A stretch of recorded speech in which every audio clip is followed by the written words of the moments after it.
ভিডিওটি শুধুমাত্র আপনাদের বিনোদন আর মনোরঞ্জন দেওয়ার জন্য বানানো হয়েছে, তাই এই ভিডিওটি দেখে মজা নেবেন। কেউ নিজের গায়ে মাখবেন না আর অন্য কেউ গায়ে মাখতে দেবেন না। ধন্যবাদ সবাইকে। তো বন্ধুগণ, গরিব কাকে বলে?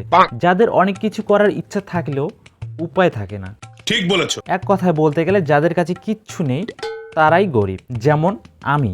আর আজকে তোমাদের এমন এক গরিব ব্লগারের সাথে আলোচনা করে দেব যারা গরিব আল্ট্রা প্রো ম্যাক্স বলেন কি।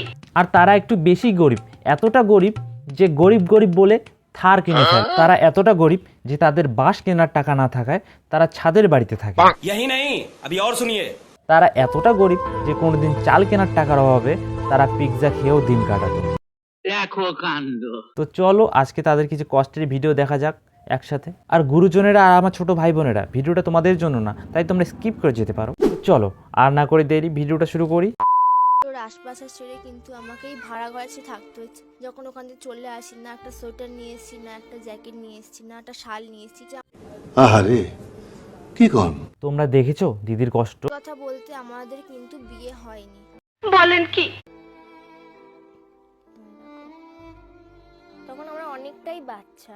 ও দিদি তখন বাচ্চা ছিল, তাই তখন বিয়ে হয়নি। আমরা দেখতেই পাচ্ছি আমার চারপাশটা ইট গাঁথা আছে, জানলা নেই, কিছু নেই। আমরা ওই রাজমহল ছেড়ে আমি আর আমার মেয়ে কিন্তু চলে এসেছি। আমার ওই ছোট্ট গোছানো ঘর ওটা কিন্তু আর নেই আমাদের, কারণ এই গত 3 বছর ধরে কিন্তু তোমাদের কাছে আমরা অনেক কিছু লুকিয়ে এসেছি। হ্যাঁ দিদি, আমরা দেখতে পাচ্ছি। তো কি লুকিয়েছো দিদি?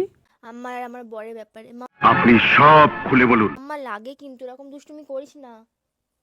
ওই ঘর না মাম্মা, পড়ে গেলে খুব লাগবে। নিচে টাইলস বসানো নেই। টাইলস বসানো নেই, টাইলস বসানো নেই, টাইলস বসানো নেই, টাইলস বসানো নেই। ও মাম্মাম পড়ে গেলে ব্যথা লাগবে, নিচে তো টাইলস বসানো নেই, রাব ঢালাই তো, টাইলসে তো আর ব্যথা লাগে না, তাই না দিদি? টাইলস তো নরম, এরকম এরকম নরম। এমনি খালি রাব ঢালাই করা। বাবা বসো। এটা কোন ধরনের লজিক দিদি? ঢালাইয়ে ব্যথা লাগে আর টাইলসে কি ব্যথা লাগে না? টাইলস কি নরম জাতীয় জিনিস নাকি? কন এই লোক? এটা আসলে সত্যি কথা, সেটা তোমাদের কিন্তু আমরা কোনোদিনই বলতে পারিনি, কারণ সেই কথাটা কোনোদিন বলা যায়ও না। নইলে ভাবো না, সেই আমাদের ছোট্ট রাজবাসা ছেড়ে কিন্তু আমাকেই ভাড়া ঘরে থাকতে হচ্ছে। আমার মেয়েটারও বা কত কষ্ট, দেখতে পাচ্ছ, কষ্ট তো শুয়ে পড়েছে ওখানে। তোমার মেয়ের কষ্ট হচ্ছে না দিদি, তোমার ওই ওভার অ্যাক্টিং গুলো ওর ভালো লাগছে না, ওর সহ্য হচ্ছে না, ও বলতে চাইছে